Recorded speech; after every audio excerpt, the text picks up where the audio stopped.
The sound of my son's scream echoed through the house, followed by a series of thuds that made my blood run cold. I dropped the dishes I was washing and ran toward the staircase, my heart pounding against my ribcage.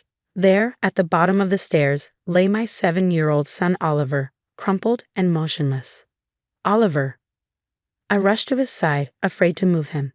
Above us, my brother Marcus stood at the top of the stairs, an odd expression on his face. Not concern, not shock, but something that looked disturbingly like satisfaction.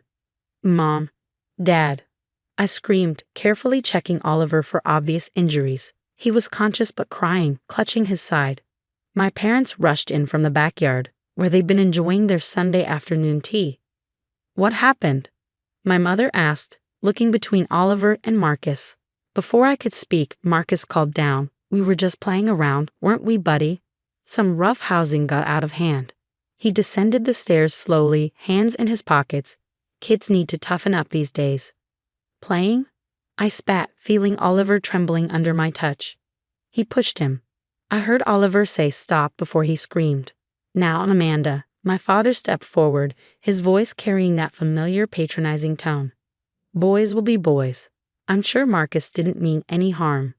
I couldn't believe what I was hearing.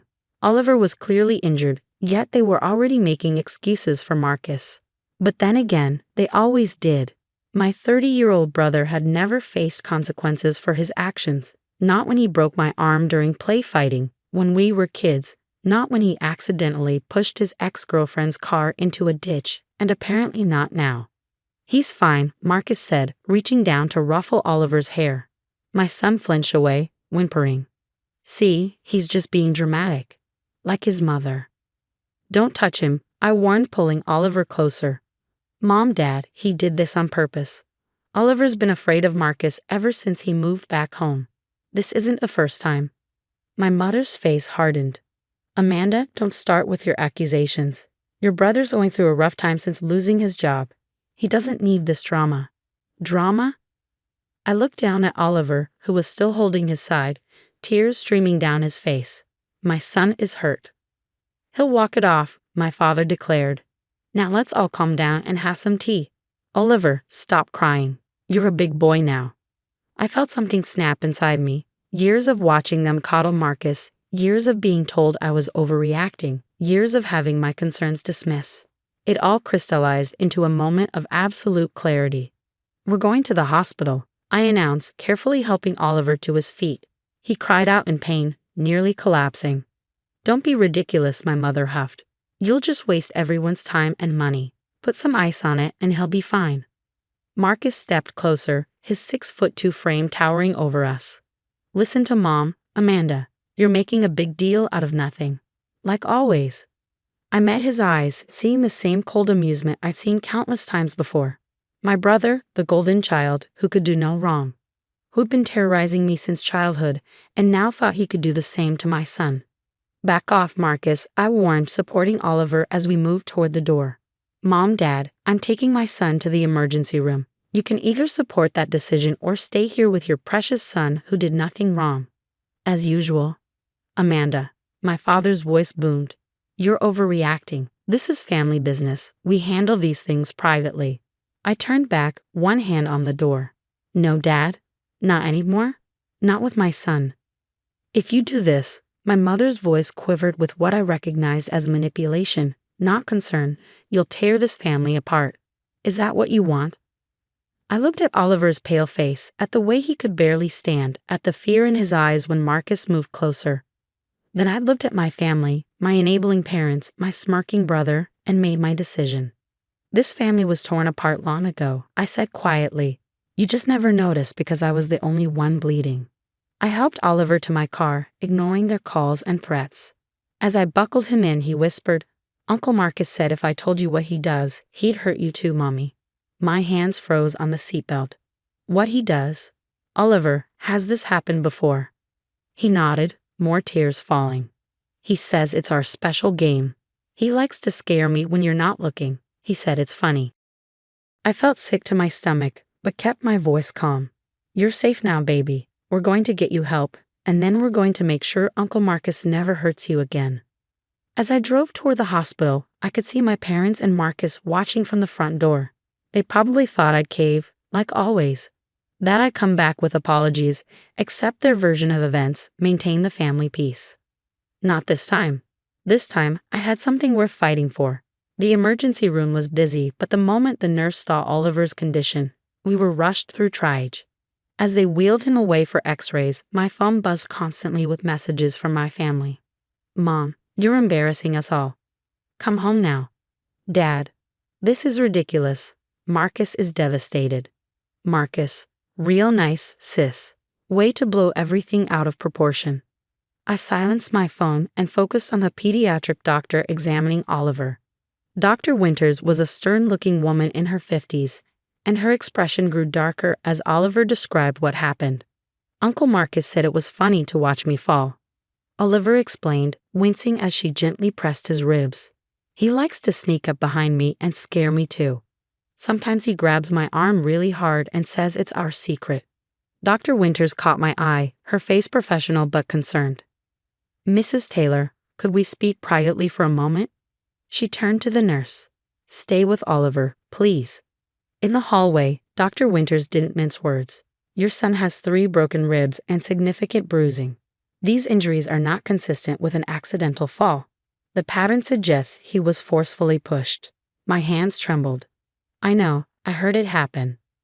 There's more, she continued, pulling up Oliver's chart on her tablet. We found evidence of previous injuries, partially healed bruises in various stages, a hairline fracture in his wrist that was never treated.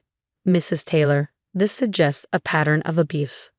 The sick feeling in my stomach intensified. All those times Oliver had been quieter after visiting my parents' house. The way he'd flinch when Marcus came near. The mysterious bruises I'd attributed to normal childhood accidents, it all made horrible sense. I'm calling Child Protective Services, Dr. Winters stated firmly. This is not a suggestion, it's hospital policy. We're also obligated to report this to the police. Good, I said, surprising myself with my steadiness. I want to press charges. Dr. Winters nodded approvingly. The police will want photos and statements. We'll document everything. She paused, then added more gently, it's not easy standing up to family, but you're doing the right thing. When I returned to Oliver's room, 2 police officers were already there, speaking to him kindly while the nurse photographed his injuries. My phone buzzed again. A text from Marcus.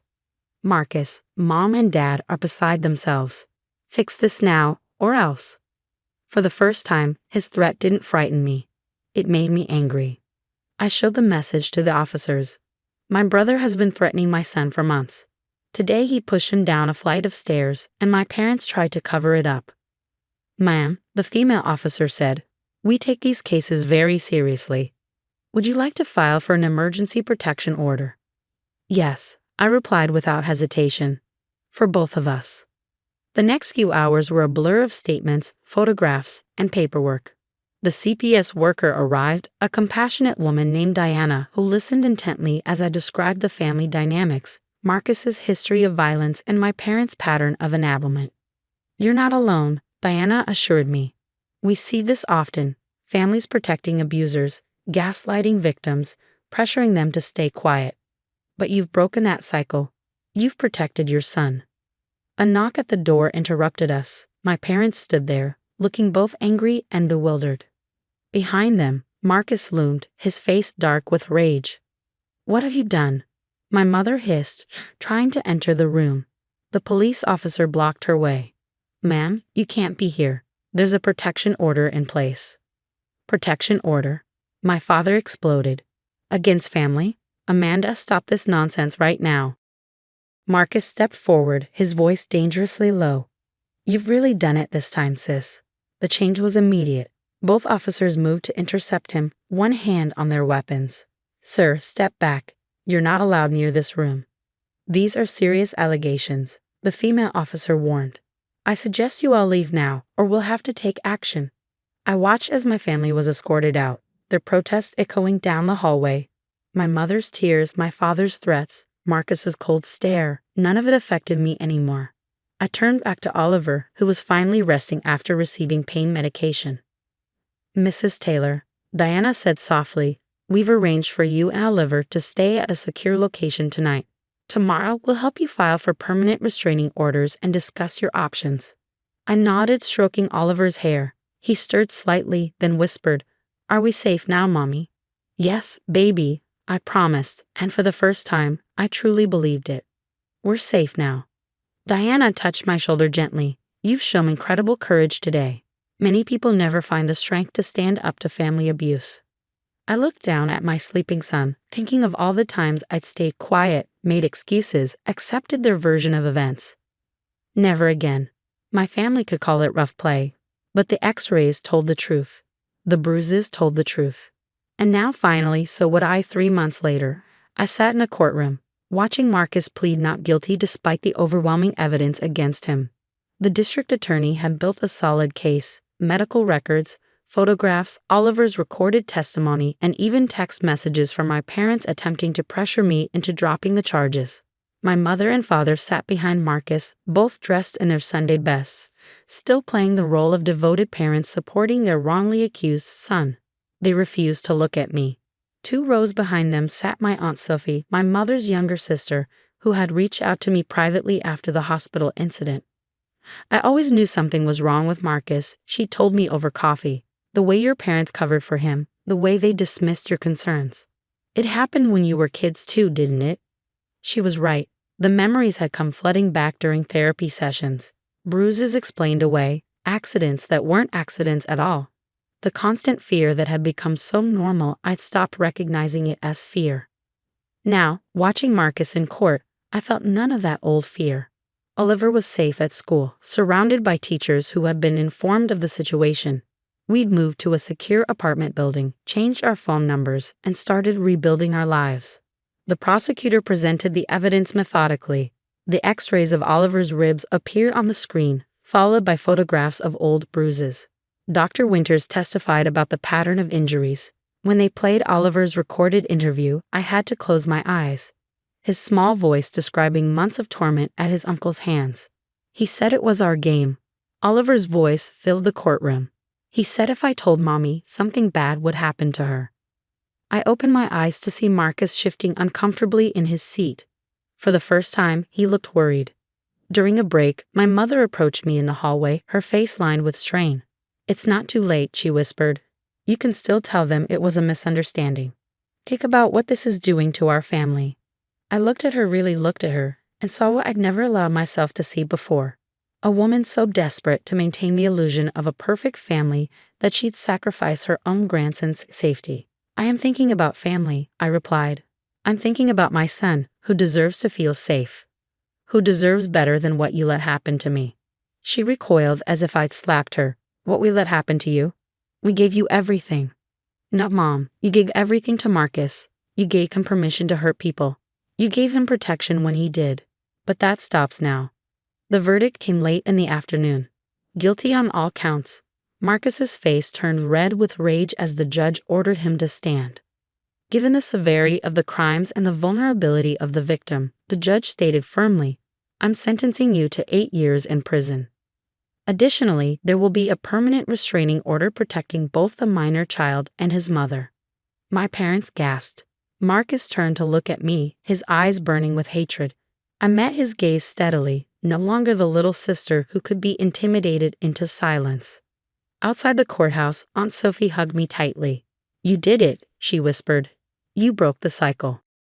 My parents walked past without a word, their shoulders stiff with what they probably thought was righteous indignation.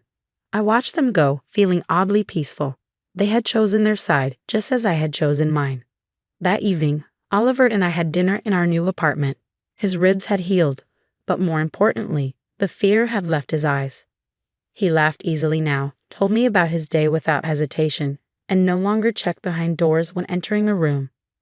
"Mom," he said, pushing his pasta around his plate, "are you sad about Uncle Marcus going to jail?" I reached across the table and took his hand. "No, honey. I'm proud that we told the truth. I'm proud that we helped make sure he can't hurt anyone else." He nodded, considering this. "Grandma and Grandpa are mad at us." "They are," I agreed, "but sometimes doing the right thing means some people won't like it. That doesn't make it any less right." Like when I told my teacher about the bruises, even though Uncle Marcus said not to. Exactly like that. You were very brave. He smiled, a real, unworried smile that lit up his whole face. You were brave too, Mom. Later, after Oliver was asleep, I sat on our small balcony, looking at the stars. My phone contained several missed calls from my parents, probably more attempts to make me feel guilty about destroying the family. I deleted them without listening. The family they wanted to preserve had been built on lies, secrets, and the sacrifice of the vulnerable to protect the violent. That family was gone, and in its place, something stronger had grown. A mother and son who had learned that love doesn't require silence. That family shouldn't mean fear, and that sometimes the bravest thing you can do is tell the truth, no matter who tries to stop you. We were safe, we were healing, we were free, and that was worth everything we lost.